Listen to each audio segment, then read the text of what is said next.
I'm Emily Faith, and this is the Country Network News.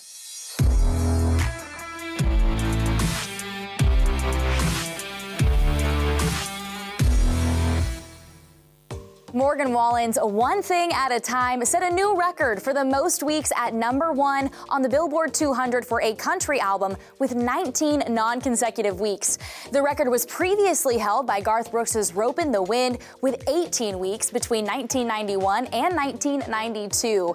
Morgan still trails Adele, whose album 21 set the overall record with 24 weeks about 10 years ago. Well, it seems like the internet was made for this very reason, so we can all watch Jelly Roll undergo a major mouth reconstruction surgery. Luckily, his wife, Bunny XO, filmed the whole thing, so we get to see him go from sweet and nice to still sweet, but very drugged. I want a pretty smile. You're gonna have the most beautiful smile. Working on how ugly smile when I was a kid. In the dentist chair, Jelly said, "I've had these same veneers for 20 years. I'm finally getting them replaced, and I'm getting some implants and some wisdom teeth pulled out." Now, it looks like it all went well because at the end of the video, Jelly is walking out to the car on his own. Despite looking heavily sedated, he's still in great spirits and gives us the rock on hand gesture to close it out. My fellow Nashvillians, I'm addressing our community not because I want to, but because I have to. Now, quick question here. Is Ernest running for mayor of Nashville? Let me tell you, he'd get more than a few votes for sure. He's been posting jokey ads with the campaign slogan, "Legalize country music." That's why I'm standing here today. Turns out, it was all a marketing stunt for his next album called Nashville, Tennessee, which comes out on April 12th. He released the first 5 songs from it, including one with Jelly Roll called "I Went to College, I Went to Jail," which he has been teasing for a while, and I can't wait to hear the rest.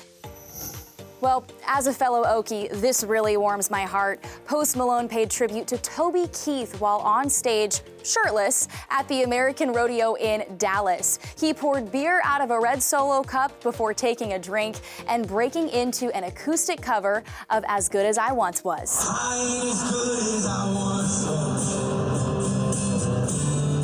That's just the cold hard truth. Here's to you, Toby. Have you seen the old photo of Dolly Parton flying around social media right now? It's a photo booth shot she took in 1966 when she was just 20 years old. Everyone's reposting it and making the same joke. How could Jolene or any other woman have been a threat? Dolly was in her mid-20s when she recorded Jolene, where she begs a woman who's prettier, "Please don't take my man."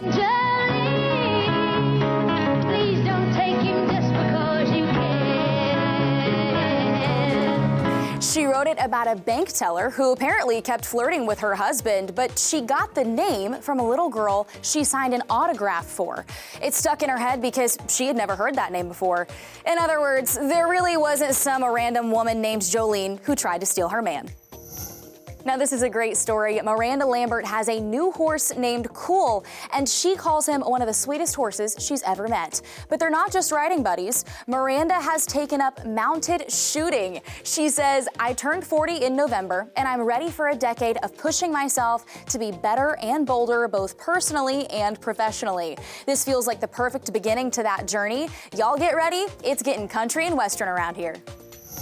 A Jimmy Buffett tribute show is going down on April 11th at the Hollywood Bowl in LA. It's called Keep the Party Going, a tribute to Jimmy Buffett, and the lineup is pretty impressive. It includes the Zac Brown Band, Alan Jackson, Kenny Chesney, Brandi Carlile, Jake Owen, and Eric Church, not to mention Paul McCartney, the Eagles, John Bon Jovi, Sheryl Crow, Jack Johnson, and Pitbull.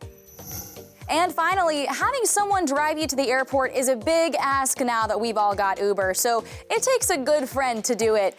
Lainey Wilson just headed off to Australia for a string of concerts this month, and Keith Urban dropped her at the airport. She posted a video of them driving where he teases about all the wildlife that could kill her. Do you have like big snakes and everything like that too? Yeah, although the little ones are usually the bigger problem. Redback spider, they're deadly, yeah.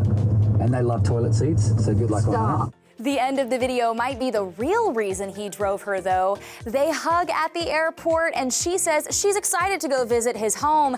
Then he says, "I wish I could go home again," and also adds, "Oh, that's a good song title." I'm Emily Faith, and that's the Country Network News.